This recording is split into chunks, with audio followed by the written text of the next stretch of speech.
नमस्कार, आप देख रहे हैं आज शंखनाद और मैं हूं आपके साथ श्वेता सिंह। और आज फिर 2 सालों के बाद फार्मर्स ने प्रोटेस्ट कर दिया है और दिल्ली कूच का आह्वान किया है।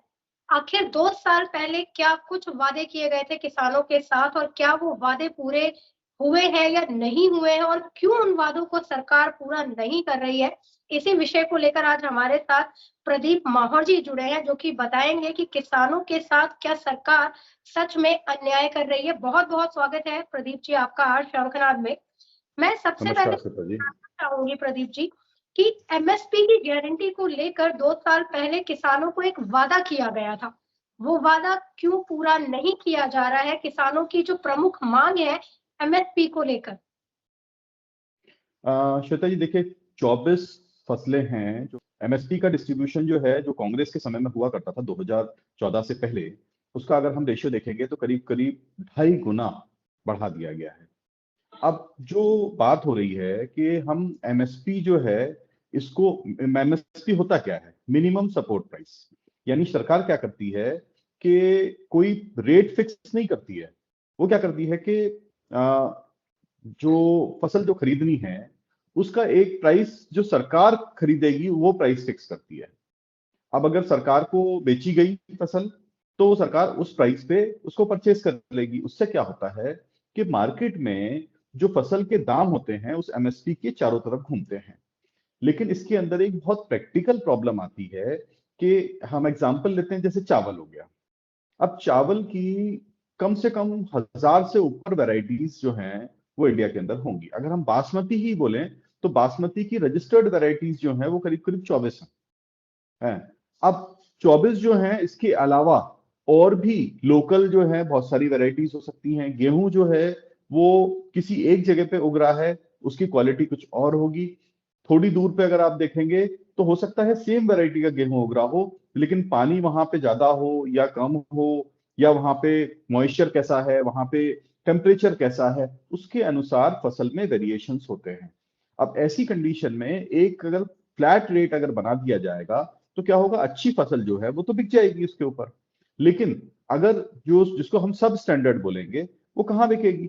अगर वो बिकेगी नहीं तो कल को वही समस्याएं आएंगी कि किसान जो है बोलेंगे हमारी फसल नहीं बिक रही है, अब हम क्या करें, इसको फेंक दें क्या है? क्योंकि कोई भी व्यापारी है, उसको अगर एक फ्लैट रेट दे दिया गया कि हमको 100 रुपए के भाव में गेहूं खरीदना है, तो 100 रुपए किलो का अगर गेहूं मान लीजिए कर दिया गया, तो उससे क्या होगा? अच्छा गेहूं तो बिक जाएगा, खराब गेहूं जो पड़ा रह जाएगा।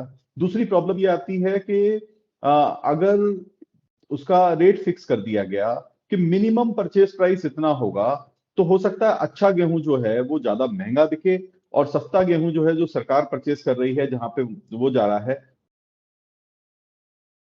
ओवरऑल इन्फ्लेशन की प्रॉब्लम आएगी। रेट अगर बढ़ते हैं तो कोई किसान जो है, मैं बाकी की बात नहीं कर रहा हूं, किसानों की बात कर रहा हूं, कोई किसान गन्ना उगा रहा है, गन्ना उगाने के बाद में वो घर में खाने के लिए तो गेहूं लेके आएगा ना, खाने के लिए तो चावल लेके आएगा, तो वो जो खाना है उसका वो महंगा हो जाता है। तो ओवरऑल इन्फ्लेशन के ऊपर एक बहुत बड़ा फर्क पड़ेगा।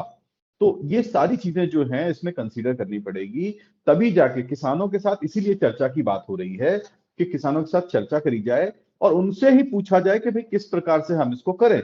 बहुत सारी मीटिंग्स हुई, लेकिन उसके अंदर कोई भी सॉल्यूशन नहीं आया। सॉल्यूशन की बात नहीं हुई कि ऐसा करो, चलो ठीक है हमने आपको बता दिया, आप करके बता दो कैसा करते हैं। तो उसके ऊपर कोई सॉल्यूशन की बात नहीं हुई। सिर्फ ये बात हुई कि हम सरकार के ऊपर दबाव कैसे बनाएं, और ये दबाव जो है पूर्ण रूप से पॉलिटिकल है। इसके अंदर किसान इन्वॉल्व है, इसके ऊपर भी मुझे बहुत बड़ा डाउट है। प्रदीप जी देखिए, आपने जो बातें बताई एमएसपी को लेकर कि आखिर क्यों सरकार इसको लागू नहीं कर रही है और 50% जो बढ़ाने की भी बात की गई थी। इसके साथ एक बात और की जा रही है, वो ये है कि किसानों के कर्ज माफी को लेकर कि सरकार किसानों का जो कर्ज है उसको पूरी तरह से माफ क्यों नहीं कर पा रही है, इसमें क्या समस्या आ रही है? देखिए क्या है, कर्ज माफी, मैं पर्सनली ये मानता हूं कि कर्ज अगर आपने लिया है तो उसको लौटाना चाहिए। क्योंकि कर्ज का मतलब होता है कि हमने ये सोच समझ के लिया है कि हम इसको उत्पादन के लिए लगाएंगे, अनाज उगाने के लिए लगाएंगे, ना कि किसी शादी विवाह में करने के खर्च करने के लिए लगाएंगे। लेकिन हो क्या रहा है, इस इन कर्ज का भी बहुत मिसयूज हो रहा है। कई जगह पे कर्ज माफ किया भी गया है जहां पे बहुत जेन्युइन प्रॉब्लम्स हैं, लेकिन अब जब ओवरऑल कर्ज माफी की बात आती है, कई जगह ऐसा भी देखने में आता है कि किसान क्या सोचते हैं, आज तो कर्ज ले लो, देना है नहीं है उसको, है अब क्या है रखे रहो उसको, कल को क्या है दबाव बनेगा, कोई ऐसा कुछ आंदोलन वगैरह होगा तो कर्ज माफ हो जाएगा। कर्ज का मतलब क्या है, उसका प्रोडक्टिविटी को बढ़ाने के लिए कर्ज दिया गया, ना कि उसको इसलिए दिया गया है कि उसको माफ कर दिया जाए। देखिए, सरकार कुछ भी माफ करती है, चाहे वो कर्ज माफ करे, चाहे वो कोई सब्सिडी दे, चाहे वो क्या है कि एमएसपी पे परचेज करे, ये सारा पैसा आता कहां से है? ये अल्टीमेटली ये पैसा आता है हमारी आपकी पॉकेट से ही, क्योंकि सरकार का इनकम का जरिया क्या होता है, जो हम टैक्स देते हैं उससे ही आता है। वो टैक्स जो है वो कहां पे खर्च किया जाए, वो सिर्फ क्या है कि इस तरह से डिस्ट्रीब्यूट कर दिया जाए, या फिर उसके लिए इंफ्रास्ट्रक्चर खड़ा किया जाए, उसी से आपका जो है अपनी डिफेंस जो है उसको मजबूत किया जाए, डेवलपमेंट अच्छा किया जाए, है। तो अभी इसके ऊपर सरकार ने कुछ आंकड़े भी जारी किए थे। वो आंकड़े कुछ इस प्रकार थे कि अगर हम सारी मांगे जो बोली जा रही हैं, इनको अगर हम मान लेते हैं, तो कुल मिला के करीब करीब 10 लाख करोड़ का एक्स्ट्रा बर्डन सरकार के ऊपर आता है। अब 10 लाख करोड़ की अगर हम बात करें, तो हमारा टोटल रिसीवेबल जो है, जो कि टैक्स रिसीव होता है सरकार को, वो करीब करीब 31 लाख करोड़ के आसपास होता है, यानी एक तिहाई। और टोटल जो खर्चा है, जो इस बजट का हम एक्सपेंस देख रहे हैं, वो आता है करीब 40 लाख करोड़ के आसपास। तो 40 लाख करोड़ के अगर टोटल एक्सपेंडिचर के अंदर हम 10 लाख करोड़ का अगर हम कर देते हैं, तो और उसमें 11 लाख करोड़ का एक्सपेंडिचर जो है वो इंफ्रास्ट्रक्चर डेवलपमेंट का रखा गया है, एक बहुत बड़ा। तो हमको इंफ्रास्ट्रक्चर डेवलपमेंट बंद करना पड़ेगा, पूरे देश के अंदर रोड बनना बंद करने पड़ेंगे। सिर्फ ये होगा कि हम किसानों को पैसा दे पाएंगे बिल्कुल, लेकिन भारत में ना तो कोई विकास होगा, टूटे हुए रोड्स होंगे, है जितना भी इंफ्रास्ट्रक्चर बन चुका है वो भी धीमे धीमे करके ध्वस्त हो जाएगा पूर्ण रूप से। तो क्या हमको ऐसा भारत चाहिए? इस प्रकार की आंदोलन करके एक ऐसी मांग करी जा रही है, श्वेता जी देखिए, मांग की जा रही है वो एक अलग मैटर है, लेकिन मांग कर कौन रहा है? अभी हम लोग एक चीज देखें कि ये जो आंदोलन है, ये सच में कोई आंदोलन है? किसान सच में परेशान है? इसको थोड़ा सा हम एनालाइज करने की कोशिश करते हैं। मध्य प्रदेश, छत्तीसगढ़, राजस्थान, ये जितने भी राज्य हैं, यहां से कोई भी ऐसी चीज नहीं आ रही है कि कोई किसान जो है वो बोल रहा हो कि हम आंदोलन में शामिल होंगे। तमिलनाडु, ठीक है, हम केरल, बाकी जितने भी राज्य हैं भारत में, सिर्फ दो राज्य हैं जहां से ये सारी बातें आ रही हैं, वो है पंजाब और हरियाणा। और पंजाब और हरियाणा भारत के सबसे ऐसे राज्य हैं जहां पे सबसे ज्यादा किसान अमीर है। किसानों के पास में अभी आप देख रहे हैं जो आंदोलन चल रहा है, उसके अंदर एक एक करोड़ रुपए की कार से वो घूम रहे हैं, और भूखा किसान, किसान का बात नहीं सुनी जा रही है। 1 करोड़ की कार के ऊपर जब आप लिखते हो कि किसान भूखा है, तो मतलब आप मजाक उड़ा रहे हो पूरे सिस्टम का। एक तरीके से देखा जाए, भारत में कितने लोग होंगे 1 करोड़ से ऊपर की कारें वो जो अफोर्ड कर पाते हैं?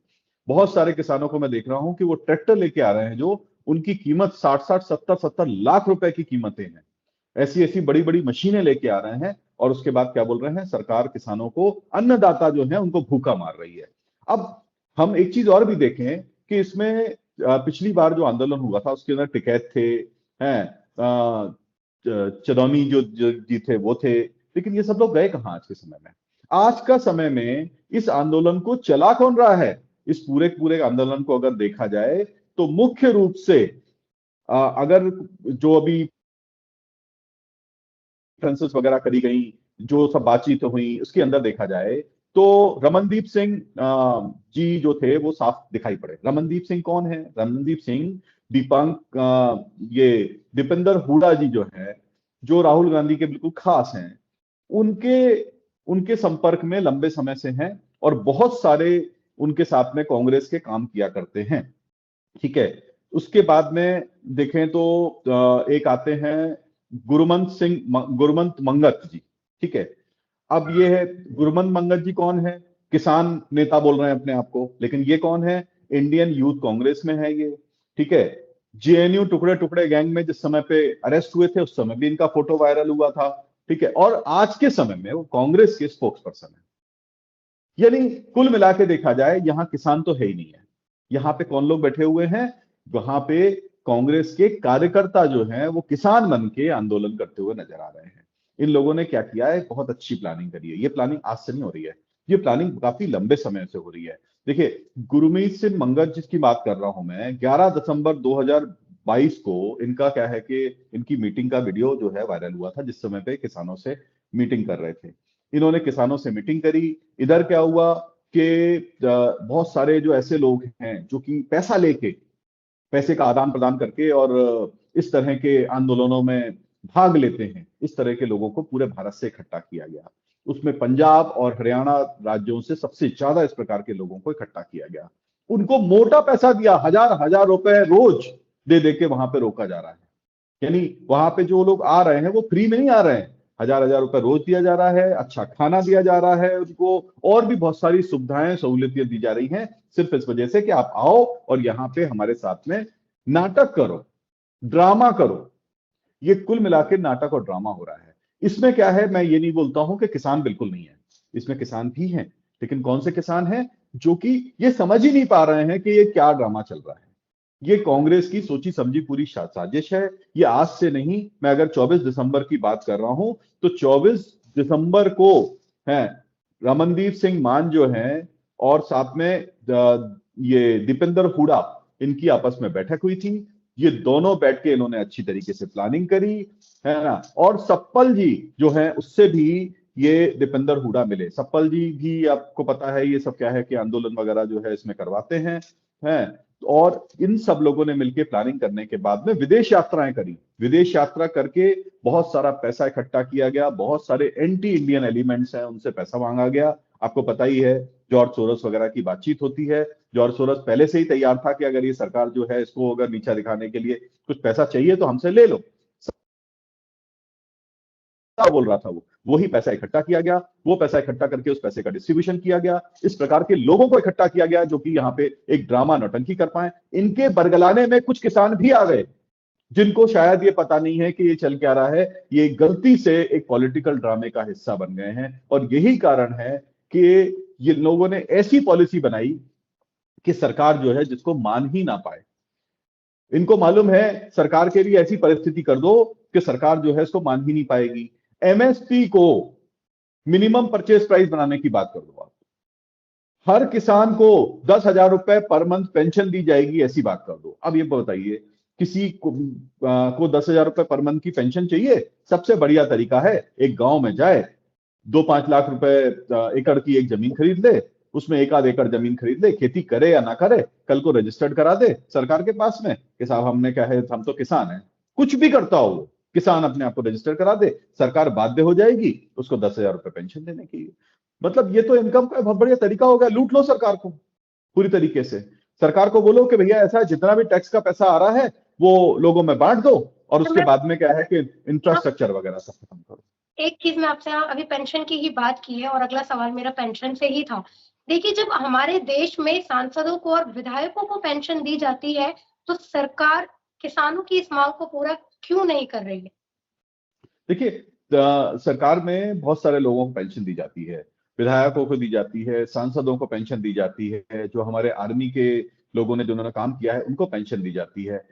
कोई व्यक्ति अगर व्यापार कर रहा है तो उससे ऐसी उम्मीद की जाती है, अगर इस तरह से, तो देखिए प्रोडक्शन तो सभी कर रहे हैं ना। आज एक व्यापारी बोले कि मुझे पेंशन क्यों नहीं दी जाएगी, है किसान बोल रहे हैं कि अगर कमा के ना दें, हम अगर अन्न नहीं उगाएं तो भूखे मर जाएंगे।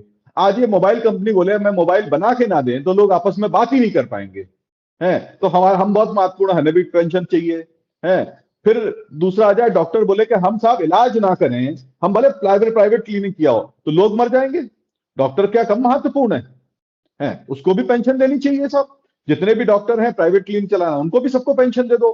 फिर क्या है कि एक गृहिणी है वो बोले हम घर में खाना नहीं बनाएंगे ना तो सब भूखे मर जाएंगे, तो बोले जितनी भी हाउस वाइफ है उनको भी पेंशन मिलनी चाहिए।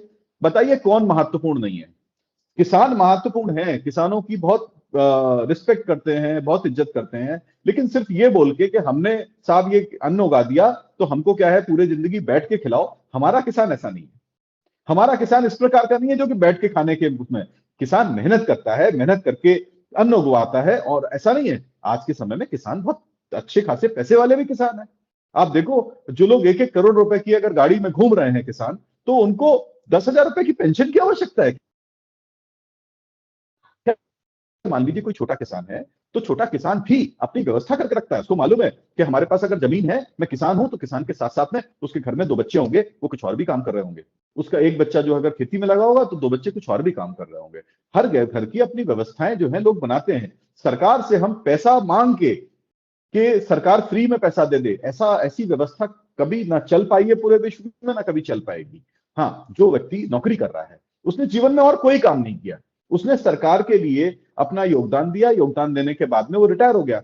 अब उससे उम्मीद करें कि हम रिटायर होने के बाद में वो अब व्यापार शुरू करे, नहीं कर पाएगा। तो इसीलिए एक व्यवस्था बनाई गई कि जब वो नौकरी से बाहर आ जाता है, तो उसको कुछ ना कुछ मिलना चाहिए जिससे कि उसका जीवन यापन हो पाए, क्योंकि वो सरकार के सिस्टम को चला रहा था उस समय पे। लेकिन एक अगर किसान है, तो किसान है वो अपनी जमीन जो है अपने बेटों को दे रहा है, उनके बेटे जो है उसी जमीन जो पिता के नाम पे है उसके अंदर ही फसल उगा रहे हैं। तो परिवार का जो पालन पोषण है उसी जमीन से लगातार हो रहा है, तो वहां पे पेंशन लेने की क्या आवश्यकता है।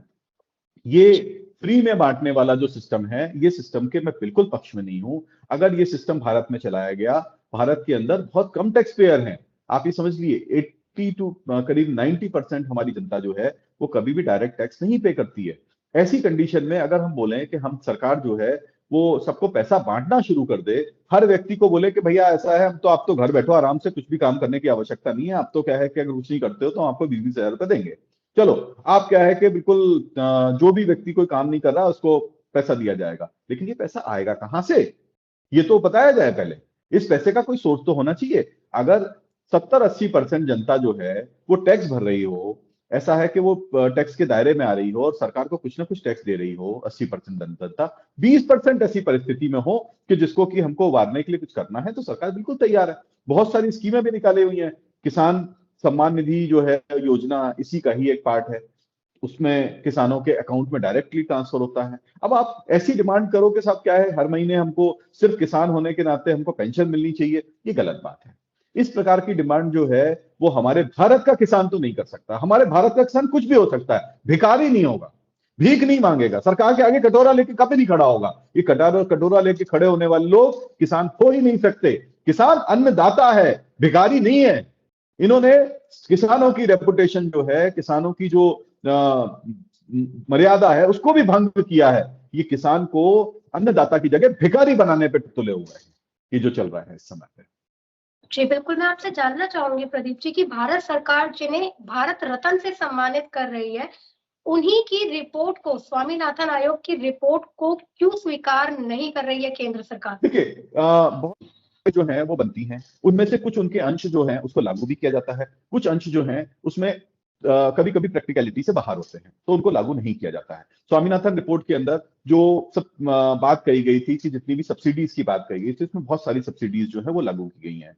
इसके अलावा स्वामीनाथन रिपोर्ट के अंदर जो बात करी गई थी कि किसानों की फसलें जो हैं इनकी एमएसपी तय होनी चाहिए और एमएसपी पे इनको परचेज करना चाहिए सरकार को, वो सरकार परचेज कर रही है। उसमें फसलें जो हैं वो बढ़ाई गई हैं, काफी फसलें ली गई हैं, लेकिन ये सारा कुछ एक ही चीज पर निर्भर करता है। मैं बोल रहा हूं कि ठीक है, आप क्या है कि सारी एमएसपी फिक्स कर दो, सरकार पूरा का पूरा सामान खरीदने लग जाए, लेकिन वो सामान खरीदने के लिए पैसा कहां से आएगा ये तो बताना पड़ेगा। उस पैसे का सोर्स कहां से होगा, इनकम कहां से होगी उसके लिए, वो तो हमको बताना पड़ेगा ना। हम एक ड्राफ्ट बनाए कि अगर हम ये कर देते हैं, स्वामीनाथन जी ने बहुत अच्छा ड्राफ्ट बनाया, उन्होंने कहा अगर हम ये कर देते हैं तो भारत में किसानों की परिस्थिति सुधर जाएगी। बिल्कुल सही बात है, हमको ऐसा करना चाहिए। हम लेकिन करें कैसे? उसके लिए पैसा तो आना चाहिए। उसके लिए 80% जनसंख्या जो है वो टैक्स पेयर में आ जाए तो ऐसा करना संभव हो जाएगा। तो सरकार उसी लिए तो काम कर रही है, इंडस्ट्रीज बने तो भारत में क्या है कि लोग जो टैक्स पेयर के दायरे के अंदर बढ़ेंगे। अगर यहाँ पे जो एम्प्लॉयमेंट बढ़ेगा, धीमे धीमे इनकम बढ़ेगी, तो लोग उस दायरे में आएंगे। तो हो सकता है कल को ऐसा समय आए कि हम लोग ये भी कर पाए, कल को हम ये भी कर पाए कि हमारे यहाँ भारत में कोई गलती से अगर अनएम्प्लॉयड रह गया तो उसको भी पेंशन मिलनी चाहिए। वो सारी चीजें भी कर पाए, बहुत सारे देशों में ये है।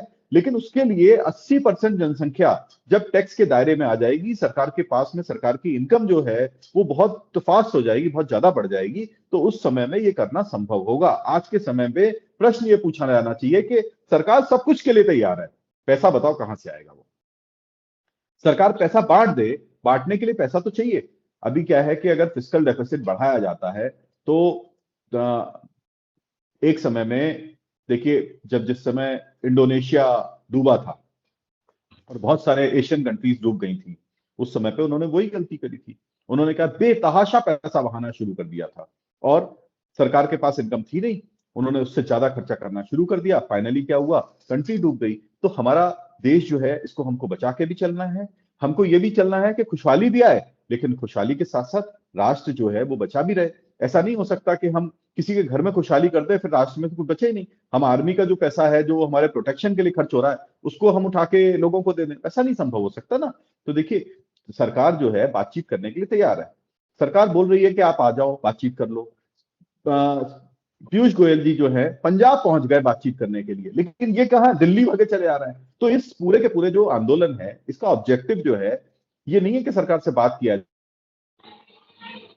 निकाला जाए। हम अपनी डिमांड, इम्पॉसिबल डिमांड जो है, जिसको पूरा सरकार नहीं कर सकती, पता है हमको अच्छी तरीके से, है वैसी डिमांड हम रखें और वैसी डिमांड रख के हम एक हुड़दंग की स्थिति बनाए, हम एक ऐसी स्थिति बनाए जिससे लोगों को लगे कि सरकार कुछ बहुत गलत कर रही है। और ये पूरा का पूरा प्लानिंग जो है, ये प्लान बी बनाया गया था राहुल गांधी के द्वारा। कि प्लान ए था उनका कि सबसे पहले हम यात्रा करेंगे, जब उनको लगा कि यात्रा फेल हो रही है तो प्लान बी ट्रिगर कर दिया गया। प्लान बी यही था कि यात्रा अगर फेल होती है तो ऐसी कंडीशन में हम लोग क्या करेंगे, हम लोग क्या है कि यहाँ पे किसान आंदोलन करवाएंगे, जिसमें हमारे कांग्रेस के कार्यकर्ता मैक्सिमम और आंदोलन जीवी लोग जो है उनको पैसे दे दे के बिठाया जाएगा वहां पे, और बिठा के उनसे बोला जाएगा कि साहब आप क्या है कि रोज हुड़दंग करो और आपको इतने पैसे मिलते रहेंगे और आपको काफी सपोर्ट भी मिलेगा, अच्छा खाना पीना भी मिलेगा। ऐसा करके उनको बिठा दिया गया। ये नकली आंदोलन है, इस आंदोलन को खरीदा गया है।